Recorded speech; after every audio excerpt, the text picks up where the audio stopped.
विवेचना में आज ऑपरेशन ब्रास टैक्स की कहानी, जब भारत और पाकिस्तान में लड़ाई होते होते बची।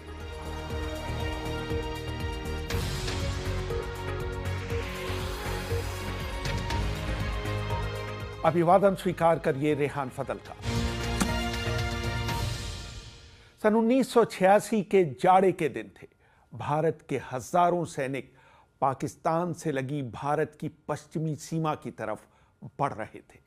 राजस्थान की तरफ जाने वाली हर सड़क पर सैनिक वाहनों की लंबी कतारें लगी हुई थी। रेलवे के वैगन हथियारों, टैंकों और वाहनों को सीमा की तरफ ले जा रहे थे। ऑपरेशन ब्रास टैक्स शुरू हो चुका था। दूसरे विश्व युद्ध के बाद इस स्तर का सैनिक अभ्यास पहले कभी नहीं देखा गया था। प्रोबल दास गुप्ता अपनी हाल ही में प्रकाशित पुस्तक जनरल ब्रास टैक्स द सुंदर जी स्टोरी में लिखते हैं, उसी समय पाकिस्तान भी दो तरह के सैनिक अभ्यास कर रहा था, सफशिकन और फ्लाइंग हॉर्स। सफशिकन में पाकिस्तानी सेना के दक्षिणी इलाके के रिजर्व सैनिक भाग ले रहे थे और ये राजस्थान सीमा पर बहावलपुर मारोट इलाके में केंद्रित था। फ्लाइंग हॉर्स में पाकिस्तान में उत्तरी क्षेत्र के पाकिस्तानी रिजर्व सैनिक भाग ले रहे थे। पाकिस्तानी सैनिक भारतीय सैनिकों के मूवमेंट पर नजर रखे हुए थे। इतनी बड़ी संख्या में भारतीय सैनिकों की सीमा की तरफ बढ़ने ने उन्हें चिंतित कर दिया था। ऑपरेशन ब्रास टैक्स उस समय के सेना अध्यक्ष जनरल सुंदर जी के दिमाग की उपज थी। सुंदर जी अमेरिकी सेना की FM 105 यानी वायु और भूमि युद्ध की अवधारणा से प्रभावित थे। उन्होंने उसी को ध्यान में रखते हुए मैकेनाइज्ड इन्फेंट्री रेजिमेंट बनाई थी। उन्होंने सेना की कुछ इन्फेंट्री डिवीजनों को रीऑर्गेनाइज्ड आर्मी प्लेन्स इन्फेंट्री डिवीजन यानी रैपिड में परिवर्तित कर दिया था। सुंदर जी चाहते थे कि यह सैनिक अभ्यास नेटो की सैनिक अभ्यास ऑटम फोर्स से बड़ा हो। यूरोप में हुए इस अभ्यास में करीब 1.25 लाख नेटो सैनिकों ने भाग लिया था। वो इससे 4 गुना यानी 5 लाख सैनिकों को इस अभ्यास में शामिल करना चाहते थे। सैनिक इतिहासकार air vice marshal Arjun Subramaniam अपनी किताब इंडियाज वॉर्स 2 1972-2020 में लिखते हैं, सुंदर जी ने बड़े स्तर पर वायु भूमि अभ्यास की योजना बनाई थी, जिसे 3 चरणों में पूरा किया जाना था और जिसका अंत राजस्थान सेक्टर में सेना के भव्य जमावड़े से होना था। इस अभ्यास में सेना की 1 और 2 कोर को शामिल किया गया था। इसका केंद्र बिंदु राजस्थान और गुजरात सेक्टर था। अभ्यास का मुख्य उद्देश्य था यह पता लगाना कि रात के अंधेरे में मामूली विरोध के बीच भारतीय सेना कितना और किस तेजी से आगे बढ़ सकती है। लेफ्टिनेंट जनरल प्रवीण बख्शी उस जमाने में T-72 टैंकों की रेजिमेंट स्किनर हॉर्स में मेजर हुआ करते थे। उन्होंने एक इंटरव्यू में बताया था, हमारे टैंकों ने रात में आसानी से 60 किलोमीटर की दूरी तय की। सड़कों पर तो वो दिन में 800 किलोमीटर तक चले। T-72 टैंकों की क्षमता का अधिकतम इस्तेमाल करने के बावजूद उन्हें किसी बाधा का सामना नहीं करना पड़ा। सिर्फ नाइट विजन उपकरण की कमी पाई गई। हमने टैंकों में असली हथियार नहीं भरे, इसलिए युद्ध पर जाने का तो सवाल नहीं था। इसका उद्देश्य सिर्फ विरोधियों को यह दिखाना था कि हम भविष्य की संभावित लड़ाई के लिए किस हद तक तैयार हैं। भारत के इस कदम ने रावलपिंडी और वॉशिंगटन में खतरे की घंटी बजा दी थी और पाकिस्तानी सेना ने जवाब में पंजाब और जम्मू की सीमा की तरफ अपने सैनिक बढ़ा दिए थे। भारतीय खुफिया सूत्रों तक खबरें पहुंचने लगी थी कि पाकिस्तान के दक्षिणी क्षेत्र के रिजर्व सैनिक बहावलपुर में अपना अभ्यास करने के बाद अपने बैरकों में नहीं लौटे थे और युद्ध के लिए तैयार स्थिति में बरकरार थे। इस अभ्यास में 1986 में भारतीय वायुसेना की एकमात्र इलेक्ट्रॉनिक वॉरफेयर की स्क्वाड्रन 35 ने भी भाग लिया था। इसमें कैनबरा और MiG-21 लड़ाकू विमान शामिल थे, जिनमें थोड़ा बदलाव करके उन्हें स्वीडन में बने EW पॉट्स ले जाने लायक बनाया गया था। सन 1986 के शुरू में पूरी स्क्वाड्रन को हरियाणा में अंबाला और राजस्थान में बीकानेर के पास नाल ले जाया गया था। ऑपरेशन ब्रास टैक्स के दौरान इन विमानों ने जगुआर और MiG-27 विमानों के अभियानों को स्कॉट करने में 2 महीने बिताए थे। Air vice marshal Arjun Subramaniam लिखते हैं, कई बार इन विमानों ने जानबूझकर पाकिस्तानी एयर डिफेंस की तैयारी का जायजा लेने के लिए सीमा रेखा तक पार की थी। जैसे ही रडार चेतावनी रिसीवर्स पर बीप की आवाज सुनाई देती या रेडियो पर चेतावनी सुनाई देती, वो अपना रुख वापस भारतीय सीमा की तरफ मोड़ लेते। चूहे और बिल्ली का यह खेल करीब 2 महीनों तक चला।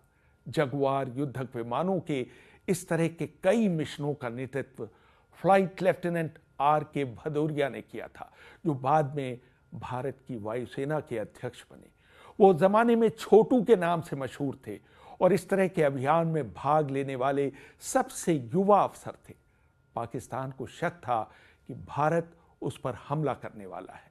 कांति वाजपेयी अपनी किताब ब्रास टैक्स एंड बियॉन्ड में लिखते हैं, सन 1983-84 में पाकिस्तान के तत्कालीन उप सेनाध्यक्ष जनरल KM आरिफ और भारत के सेनाध्यक्ष जनरल वैद्य के बीच इस बात पर सहमति हुई थी कि अगर भारत या पाकिस्तान सीमा के निकट कोई बड़ा सैनिक अभ्यास करते हैं तो वो इसकी सूचना एक दूसरे को देंगे। जनरल सुंदर जी को इस सहमति के बारे में कोई जानकारी नहीं थी। इस दौरान दोनों देशों के मिलिट्री ऑपरेशन के निदेशकों के बीच हमेशा चालू रहने वाली हॉटलाइन ने काम करना बंद कर दिया था। दोनों तरफ से कई सवाल उठ रहे थे जिनका निवारण करने वाला कोई नहीं था। प्रबल दास गुप्ता लिखते हैं, एक बार जब प्रधानमंत्री राजीव गांधी ने मंत्रिमंडल की बैठक के लिए अपने मंत्रियों को बुलाने के लिए विमान भेजा तो राष्ट्रपति जिया ने अनुमान लगाया कि पाकिस्तान पर हमले पर विचार करने के लिए मंत्रिमंडल की बैठक बुलाई गई है, क्योंकि उस समय भारतीय सैनिक पाकिस्तान की सीमा पर पहले से ही मौजूद थे। पाकिस्तान ने भी इसका जवाब देते हुए अपने सैनिकों को भारतीय पंजाब की तरफ रवाना कर दिया। कुछ ही दिनों में दोनों पक्ष लड़ाई की तैयारी करते हुए दिखाई देने लगे। शुजा नवाज ने अपनी किताब crossed swords, Pakistan, it's army and the war with in में लिखा, रावलपिंडी में पाकिस्तानी सेना के मुख्यालय में सोच ये थी कि ब्रास टैक्स के जरिए भारत पाकिस्तान के उत्तर में बहावलपुर और दक्षिण में खैरपुर नगरों को अलग थलग करने की योजना बना रहा है। इस बात का भी डर था कि भारत सिंध में घुसकर पाकिस्तान को 2 हिस्सों में बांटने और कहूटा में उसके परमाणु रिएक्टर को बर्बाद करने पर आमादा है। इस सैनिक अभ्यास के लिए सैनिक प्रशिक्षण के महानिदेशक लेफ्टिनेंट जनरल रॉड्रिक्स और उनकी टीम को अंपायर बनाया गया था। प्रबल दास गुप्ता लिखते हैं, रेड और ब्लू नाम की 2 सेनाएं बनाई गई थी। रेड टीम पाकिस्तानी सेना का रोल निभा रही थी। इसका कमांडर महू के आर्मी कॉलेज ऑफ कॉम्बैट के commandant lieutenant general VN Sharma को बनाया गया था। रेड आर्मी ने परमाणु हथियारों का विकल्प इस्तेमाल करने की इजाज़त मांगी थी, जिसे अंपायरों ने नामंजूर कर दिया था। इस अभ्यास में भारत के कुल 4 लाख सैनिकों, कई विमानों और पोतों ने हिस्सा लिया था। 1971 की लड़ाई के 15 वर्ष बाद ये पहला मौका था जब दोनों देशों के सैनिक एक दूसरे के इतने करीब पहुंच चुके थे। पूरी दुनिया में तनाव और डर का माहौल था। पश्चिमी विश्लेषकों का मानना था कि सुंदर जी पाकिस्तान को भारत के इस कदम का जवाब देने के लिए उकसा रहे थे, ताकि पाकिस्तान की जवाबी कार्रवाई से भारत को पाकिस्तान पर हमला करने का बहाना मिल जाए। जब सुंदर जी ने ब्रास टैक्स की योजना बनाई थी तो इस बात पर चिंता प्रकट की गई थी कि इस अभ्यास में रेलवे और सड़कों के अत्यधिक इस्तेमाल से ये सेवाएं करीब करीब ठप हो जाएंगी, क्योंकि सैनिकों को अपने गंतव्य पर पहुंचाने के लिए इनके नेटवर्क को डाइवर्ट करना पड़ेगा।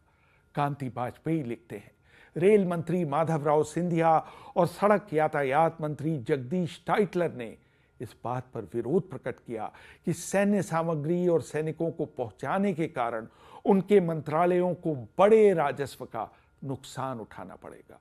उनके विरोध को देखते हुए प्रधानमंत्री राजीव गांधी ने सैनिक लामबंदी के पैमाने को थोड़ा कम कर दिया था, लेकिन ब्रास टैक्स के सैनिक और राजनीतिक उद्देश्यों में कोई परिवर्तन नहीं किया गया था।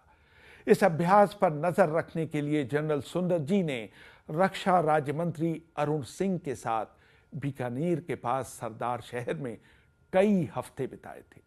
उस समय पश्चिमी कमान के प्रमुख और ऑपरेशन ब्रास टैक्स का अहम हिस्सा रहे लेफ्टिनेंट जनरल पीएन हून का मानना है कि ब्रास टैक्स का उद्देश्य पाकिस्तान के खिलाफ लड़ाई छेड़ना था।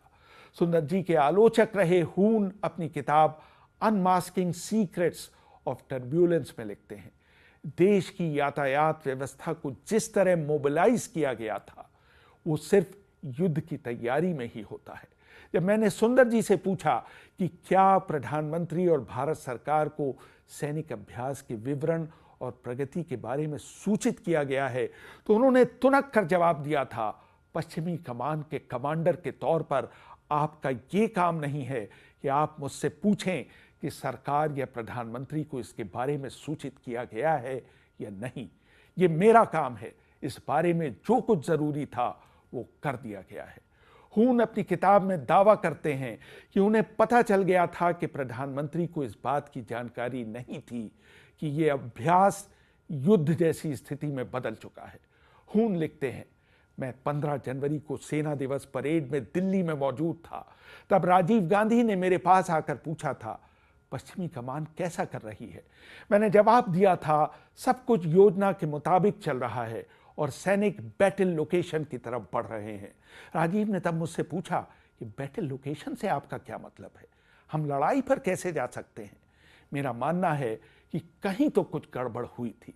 प्रधानमंत्री को इस अभ्यास के बारे में पूरी जानकारी नहीं थी। जब मैं रेगिस्तान पहुंचा तो मेरे पास परेशान director general military operation lieutenant general Ravi Mahajan का फोन आया।